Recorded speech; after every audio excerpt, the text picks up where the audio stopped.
எந்திரன் படம் எத்தனை பேர் பார்த்துருப்பீங்க? கண்டிப்பாக எல்லாரும் பார்த்துருப்பீங்க. அதில் அந்த மேக்னெட் பவரை வச்சு அங்கே இருக்கக்கூடிய எல்லா இரும்பு பொருட்களையும் அந்த எந்திரன் ரோபோட் அப்படிங்கிறது இருக்கும். திடீர்னு பார்த்தா சாமி மாதிரி, அந்த சாமி கேரக்டர் மாதிரி பின்னாடி சூலாயுதம் அப்படி இப்படிலாம் வந்து நிற்கும்போது அதை சுற்றி இருக்கக்கூடிய மக்கள் அப்படி ஆர்ப்பரிப்பாங்க. திடீர்னு அந்த மேக்னெட் பவரை ரிலீஸ் பண்ண உடனே அது எல்லாமே கீழே விழும். என்னடி இது? அதே மாதிரி தான் இருக்குது திருமாவளவன் அவர்கள்.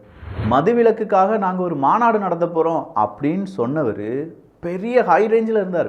திமுகவுக்கு அப்படி சூப்பராக பாரியா திருமாவளவன் அவர்களை பார்த்து அரசியல் நடத்திக்கோங்கப்பா, படிச்சுக்கோங்கப்பா அப்படின்னு சொல்லிட்டு இருந்தவங்க திடீர்னு பார்த்தா என்ன திருமாவளவன் அவர்களை இப்படி ஆயிடுச்சு அப்படிங்கிற மாதிரியான ஒரு கேள்விக்கு உட்பட்டிருக்கிறார். அது என்ன அப்படிங்கிற விவரத்தையும், அதே மாதிரி உண்மையான நியூஸ்லாம் போட்டுட்டிங்கன்னு வச்சுக்கோங்களேன், மிரட்டிடும், பிசிஆர் ஆக்ட் உங்கள் மேலே பாஞ்சிரும் அப்படின்னு சொல்கிறதெல்லாம் எங்கேயாவது கேள்விப்பட்டிருக்கீங்களா?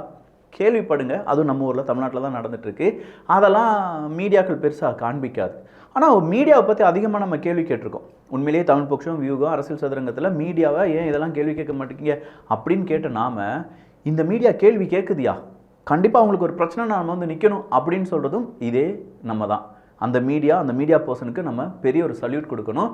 அது எல்லாமே இந்த ஒரு பதிவில் பார்க்க போகிறோம். இது தமிழ் பொக்கிஷம் வழங்கும் ஆழமான அரசியல் சதுரங்கம்.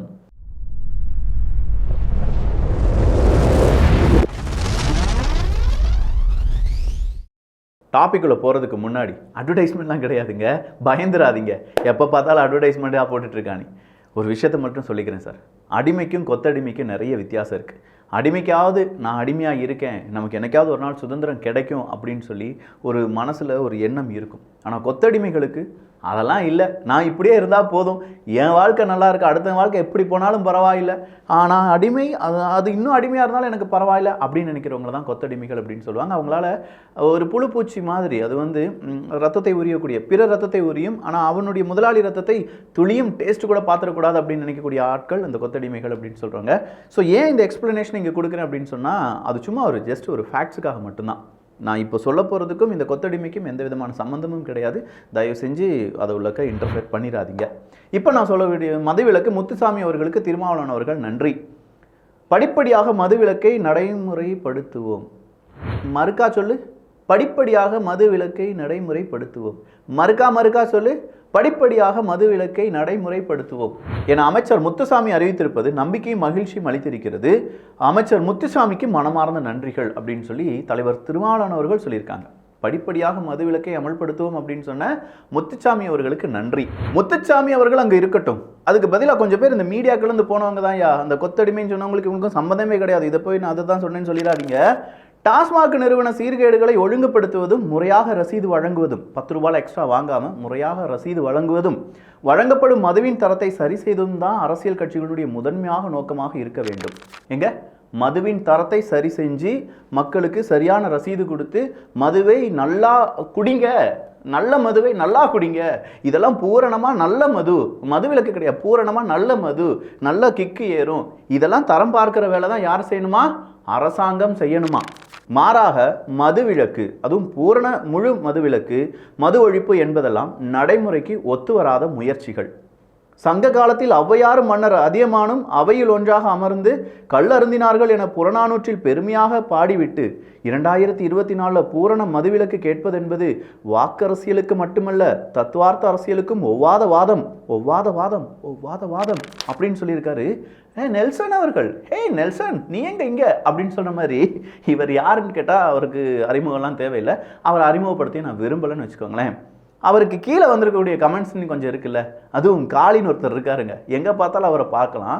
யார் தான் காளின்னு சொல்லி அவர் அரெஸ்ட்லாம் பண்ணாங்க, ஆனாலும் மறுபடியும் காளி அப்படிங்கிற அக்கௌண்ட் நிறையவே வந்துட்டு இருக்கு. அதில் அவர் போட்டிருக்கக்கூடிய விஷயத்தை பார்த்துக்கோங்களேன். 4 தலைமுறையாக நம்ம ஏமாற்றும் திராவிடம் அப்படின்னு சொல்லி 1974 சாராய கடைகள் மூடப்படும், முதலமைச்சர் கருணாநிதி அறிவிப்பு. அடுத்ததா, தமிழகத்தில் ஒரு சொட்டு மது கூட இருக்காது என உறுதி அளிக்கிறோம், தேர்தல் பிரச்சார பொதுக்கூட்டத்தில் மு.க. ஸ்டாலின் பேச்சு.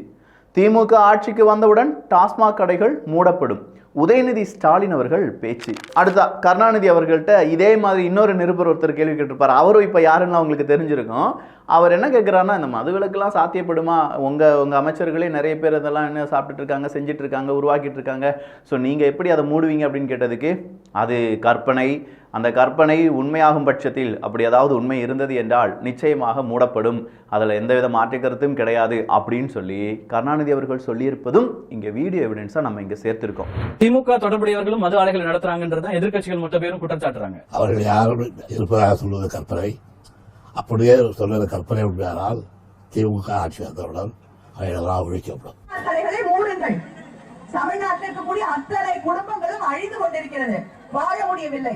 தன்னுடைய தேர்தல் அறிக்கையில முதல் அறிவிப்பாக முதல் உறுதிமொழியாக திமுக ஆட்சிக்கு வந்தவுடன் முதல் உத்தரவு மதுவிலக்கு சட்டம். உதயநிதி ஸ்டாலின் அவர்கள், கனிமொழி அக்கா அவர்கள், ஸ்டாலின் அவர்கள், கருணாநிதி அவர்கள் என்னெல்லாம் பேசியிருக்காங்க அப்படிங்கிறது எல்லாம் இருக்கு. மக்களுடைய பார்வைக்காக உங்களுக்கு காப்பிரைட் வந்து இந்த சேனலே முடங்கினாலும் பரவாயில்ல, மக்கள் இதை பார்த்தே தீர வேணும் ஐயா.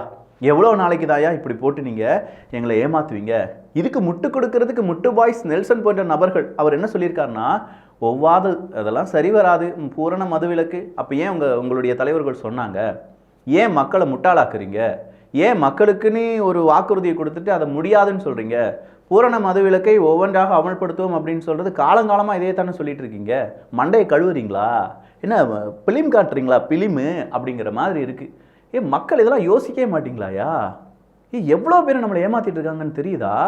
ஒன்றும் இல்லைங்க, உங்கள் வீட்டுக்கு பக்கத்தில் உங்கள் உறவினர்கள் யாரோ நான் உனக்கு நாளைக்கு டீ வாங்கி கொடுக்குறேன் அப்படின்னு சொல்லி அவன் வாங்கி தரலன்னு வச்சுக்கோங்களேன், 10 வருஷம் ஆனாலும் நம்ம பேச மாட்டோம். ஏன்னா அவன் நீ ஏமாற்றிட்டான்.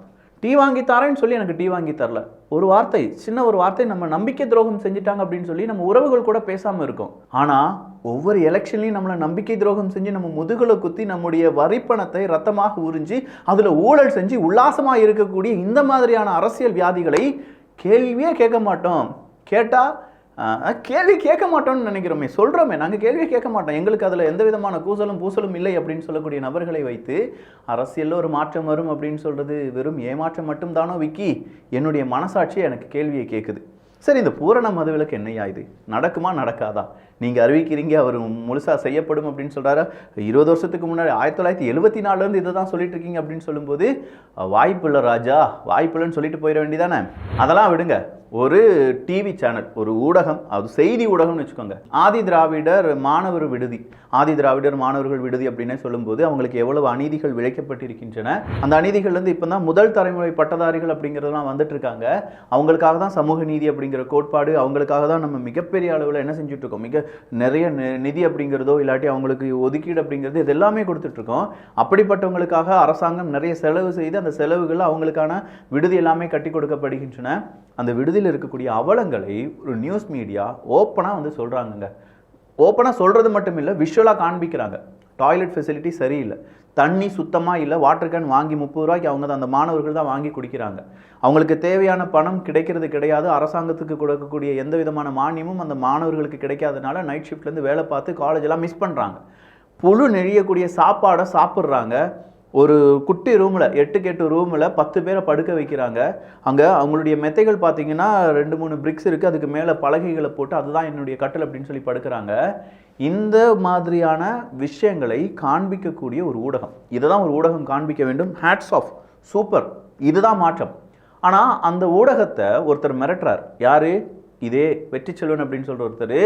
அதை எப்படி நீ மாணவர் விடுதிக்குள்ளே எங்கிட்ட கேட்காம பெர்மிஷன் வாங்காமல் போகலாம்?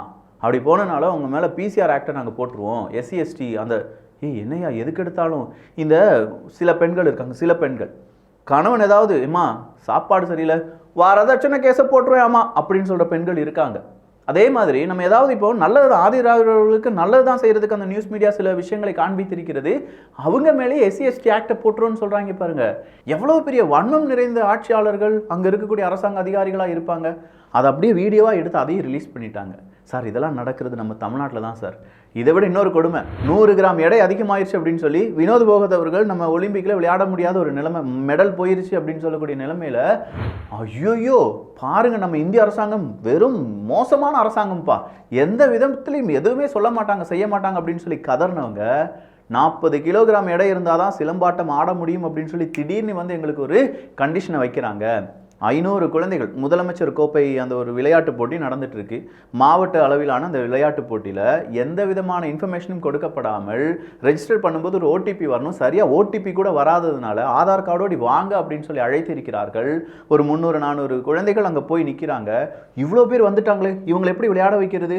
ஒரு கண்டிஷனை போடு, 40 கிலோகிராம் இருந்தால் தான் விளையாட முடியும்னு சொல்லி அவங்கள ஃபில்டர் பண்ணுறதுக்காக இப்படி செஞ்சு அந்த மாணவ சிறார்கள் 40 கிலோகிராம் நான் இருக்கேன் அப்படின்னு சொல்கிற சில மாணவ சிறார்கள் கூட என்ன செய்ய முடியல, அவங்க அதை விளையாட முடியலை. எனக்கு நாளைக்கு எக்ஸாம் இருக்குது, அந்த எக்ஸாமை நான் கட் பண்ணிவிட்டு வந்து இந்த சிலம்பாட்டத்தில் ஜெயிக்கணும்னு சொல்லி வந்திருக்கேன் அப்படின்னு சொல்லக்கூடிய ஒரு மாணவி கதறாங்க. கொஞ்சம் பேர் பேக்கெட்டில் கல்லெல்லாம் போட்டுட்டு பேக்கெல்லாம் போட்டுட்டு எடை காண்பிக்கிறாங்க, அவங்களெல்லாம் விளையாட அனுமதிக்கிறாங்க, எங்களுக்கு விளையாட அனுமதி இல்லைன்னு சொல்லி அழுகக்கூடிய அந்த அழுகை உங்களுக்கு கேட்கலையா, பார்க்க முடியலையா உங்களால்? ஒலிம்பிக்னா மட்டும்தான் நீங்கள் கேட்பீங்க. இல்லை, அது இந்திய அரசாங்கம் பிஜேபி அரசாங்கம் இருக்கிறனால நாங்கள் கேட்போம், இங்கே திமுக அரசாங்கம் இருக்கிறனால நாங்கள் கேட்க மாட்டோம். கேட்கணுங்க. அந்த மாணவ சிறார்களுக்கு இதுதான் ஒலிம்பிக். இதில் அவங்க ஜெயிச்சாதான் அவங்களுடைய வாழ்க்கை நல்லா இருக்கும் அவங்க நினைக்கிறாங்க, நம்புகிறாங்க. அந்த நம்பிக்கையை நீங்கள் சீர்கெடுக்கிறீங்க. இங்கேயும் நீங்கள் கேள்விகளை கேட்டிருக்க வேண்டும்.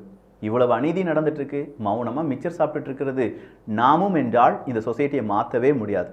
திருப்பி கேள்வி கேட்போம், அட்லீஸ்ட் எதையாவது கேள்வி கேட்குறவனுக்காவது ஆதரவு கொடுப்போம் அப்படின்னு சொல்லி நீங்கள் நினைக்கிறீங்கன்னா மாற்றம் நடப்பதற்கான வாய்ப்புகள் இருக்குது. பார்க்கலாம்.